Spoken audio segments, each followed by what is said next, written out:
everybody, Jason Sherman here. In today's episode of Zero to CEO, I speak with founder of Core 3 Brandworks, Mark Drager. Welcome to the show, man. Jason, thank you for having me, my man. Yeah, thanks for coming. And we're going to be talking about the secrets, insights, and advice of business success. This is chock full of awesome stuff. So I want to first talk about how you went from being broke to owning a multi-million-dollar creative agency. I mean, everybody wants to know that secret right there. So before you tell me how you did it, what was it like? What was the catalytic moment? Like, what was that moment where you realized, oh, I'm going from broke to switching over to the other side? Like, what was that moment like? What happened? To realizing that I actually made some money? Yep, basically. It was like year 7, to be honest with you. Oh. And it was because you know what always interests me? Entrepreneurs who think that they can build something. And I'm in this moment right now, even. So I fall in this class. We think we can build something without sacrifice or risk. Right. And so what I did really well was I was comfortable getting by on almost nothing. Like I was broke and we didn't make a lot of money and we scraped to get by. But then when the company, the incorporated company started making money, I didn't pay myself any more money. Yeah. My lifestyle didn't go up. So for the first 4 years, I think I was still the lowest paid employee in my company. Nice. Year 5, I finally gave myself a raise where I earned more money than when I had quit my job. There you go. This company. And by year 7, I actually went, you know what? I think I can afford to pay myself a bonus or a dividend.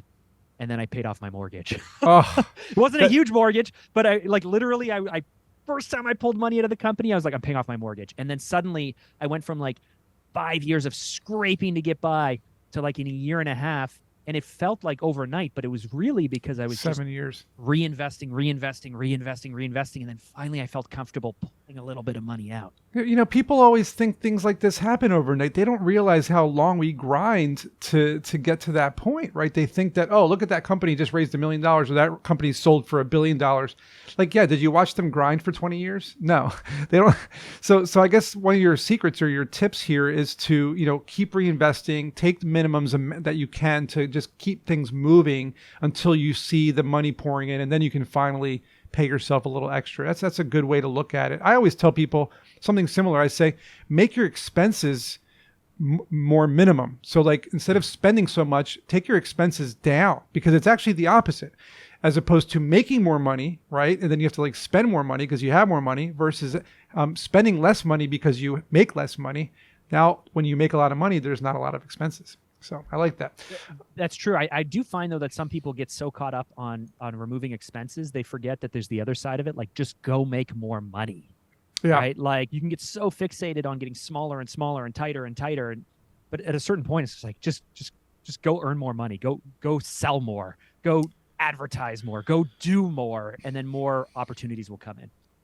If only it was so easy. Let's hear some of these secrets to hear on how you can do that. So I want to actually tap into that. How does an entrepreneur or a startup or a business owner who is minimizing expenses and trying to be careful how they spend when it comes to ad placements and marketing and whatnot, how can they go to the next level where they're starting to see that revenue come in when they're, what are the top 3 tips, for example, on how to do that?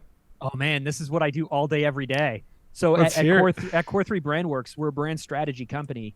And when people think of branding, I think, often they're like a brand like Coca-Cola or advertise. No. Like if you do really effective branding, what you actually determine is what your business strategy is.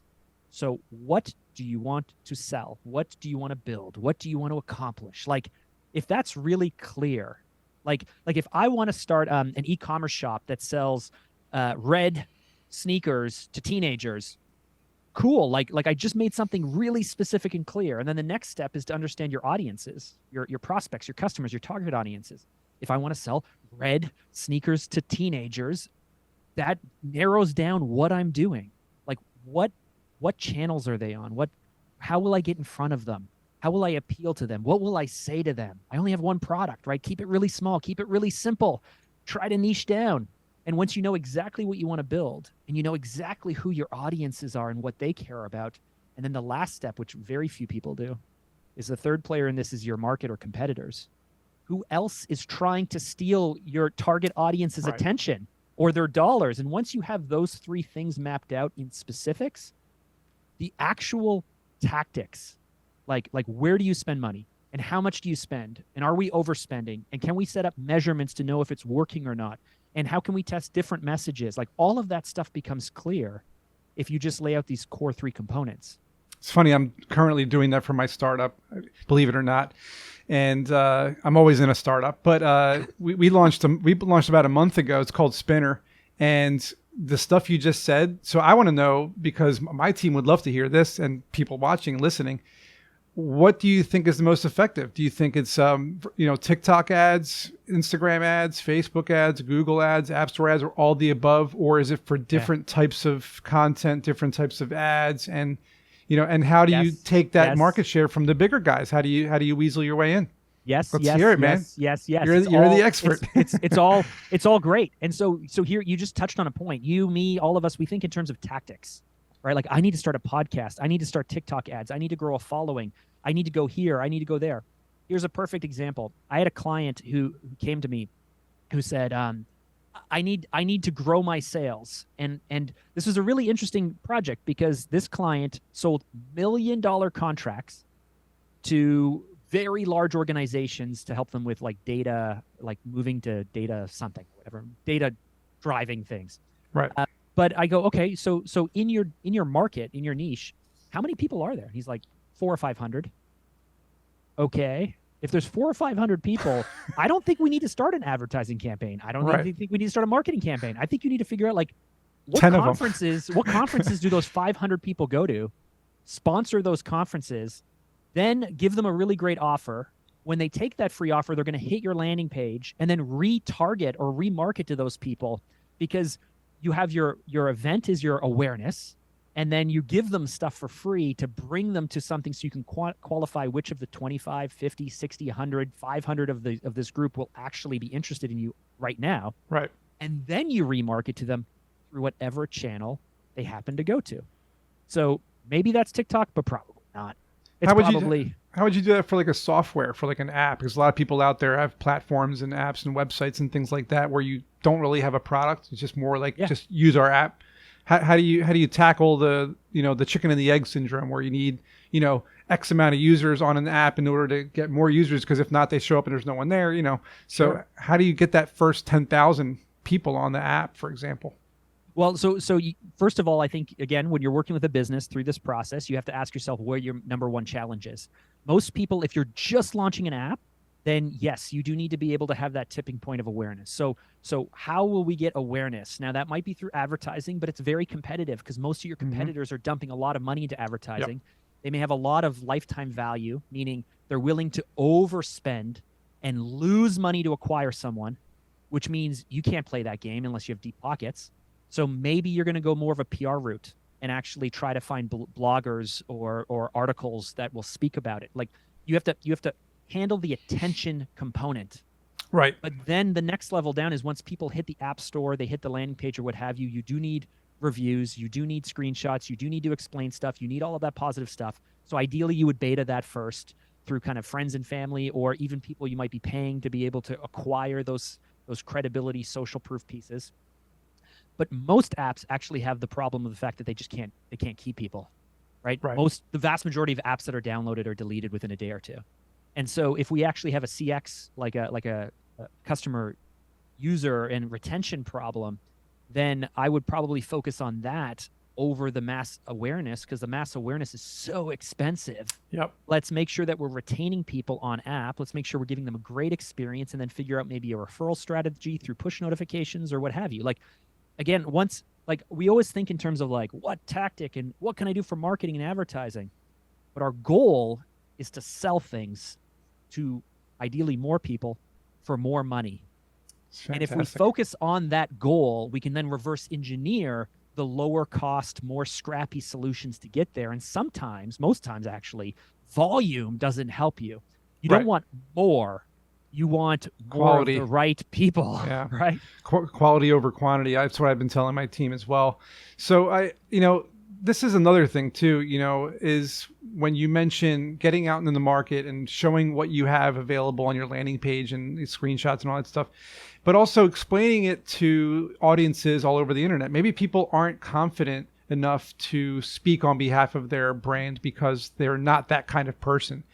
what do you tell someone that isn't that kind of person, but they have to be in some way? Well, I mean, listen, no one's going to do it as well as you are. So if you don't believe it and aren't capable of it, then the next thing I would do is just license someone. So for example, like I have friends who operate in the real estate investing space. I'm not an REI kind of guy, but I go to these events and I'm part of mastermind groups because I help host and I help with marketing and things like that. But if I wanted to launch a new project or product in REI, I would just create a joint venture. If I'm the tech person, if I'm the idea person, if I have the operations, if I have everything, I would go out to someone who is a known leader in that area and say, hey, do you want to partner with me? I'll give you 40% of my company, but you have to be the face of it. You have to be the voice of it. You have to be the person that we push out front. And frankly, you might say like, give up 20 or 30 or 40% just for someone with a name. I had Tony Horton, the founder of P90X, on my podcast. Wow. If I was going into health and fitness, I would go to Tony Horton because I would say, Tony, man, I got this amazing idea, bro. Like, let's sit down. Let's talk about it. If it aligns with you, if you think there's a good fit, like I would get so much further with Tony's help than me just trying to invent something, right? Don't these guys get a million pitches a day from other people? Like what would make them pick you? Like, how do you convince them to join your team, essentially? Same way you would sell anything. Selling yourself, selling your vision is no different than selling a product or a service. So if you're I mean, no one, like the truth is, and Damon John says this, the shark, but he says it very well. No one will buy your products if you can't sell yourself. Like no one will buy anything from you if you can't sell yourself. It's funny. If you are in this position where you literally cannot sell yourself at all, you better find a partner. Someone that can do it for you. You know, it's funny. Like I always tell entrepreneurs that ask me the same question, you know, you need to find the pain point that's affecting you and voice that pain point and how you're solving it with the problem that you created. So, you know, like with Spinner, for example, like the big problem is the pandemic has caused friendships to just fall apart. And so our solution is to meet new people they share similar interests and hobbies based on friendship, not a dating app. So I'm having that problem. I'm 45 years old. I cannot make new friends. I told my wife like a month ago, I said, there must be like a Tinder for friends, right? Like we're like so many people are facing the same situation. So, I mean, your biggest challenge is going to be like Reddit or like anything else. You need people, you need like mass people in order to get people on board, and you need people on board in order to get people. And so exactly. You know, in their early days, they just posted lots of fake things from fake accounts to show that there were people there. Ours is a video app, so you can't do that, which is a challenge. But so, like, talking about that, how do you hyper localize a platform to get past that chicken and the egg syndrome? What's the best way to do that? I don't know if there's an elegant solution, right? So what's the clunky one? the clunky solution is, I wouldn't say fake it till you make it, but I think as entrepreneurs we have to realize that there's a difference between truth, like we are not journalists, we are not biographers, we are not here to. And I get into arguments with people because I'll say like, you know, we used to shoot videos in like hospitals with researchers, and we'd be in this around all of this amazing stuff. And we say, can you do something researchy, like pick up a beaker or do something? And they go, we don't do that. We don't. I go, okay, well, what do you do? And they go like, I sit at this computer and I type things. And I was like, well, that's not going to be, that's not good. Entertaining. Like, can you do something? Like, can you do something that we think you do? Like, and it's like, so this is the truth. Like in marketing and sales, in advertising, the truth is important because you don't want to lie. Right. You want to give people something. So it has to be entertaining. The clunky solution is you better figure out a way to get, you know, if it's 400 people or 1,000 people or 2,000 people, if you have to pay them, if you have to be like the restaurant that's opening that pays everyone $50 just to stand out front on opening day, just so people think there's a line when there's not. If you need to be like Fubu, who just dropped clothing on the street so that way people would just wear it. Like PayPal gave away $5 per person in the beginning to get people to jump on. I remember that. Right. And so it's like, there is no elegant solution. Most of us want it to be the way we want it to be, and we want it to be truthful and above the board, and we don't want to do quote unquote dirty tactics. But all these things I'm saying, in my opinion, are not immoral. They're not dirty. No. It's just you got to spin it a little bit to get momentum, right? Spin it. I like it. Awesome, man. And how can people find out more about your company online? Well, they can head over to core3.co or core3brandworks.com. But I will offer to your audience, if I have a 60-page playbook, Sweet. the Badass Brand Playbook that actually breaks down our entire SOP, our entire internal process, step by step, to teach you how to work through these steps, the tools we use. We give it away for free. Is it on the website? If you head over to Instagram and DM me, so at Mark Drager, head over to Instagram and DM me, I want the playbook, or I heard you and I want the playbook, or nice. What is this Bradass thing? I don't have bots. I will personally send it to Sweet. you, a copy. It's not like we're capturing emails or anything. This is something that's internal, right, that I will share with your audience just to help them out. Nice. I like that. Everyone, hit him up on Instagram. He's going to get DM'd like crazy, hopefully, after this. And appreciate it, man. This was really, really good, Mark, and some awesome insights and secrets. Hopefully people learn something from it and they can maybe pick up from what you said and succeed in their startup. Amazing. Thank you. And as always, we'll see you guys in the next episode.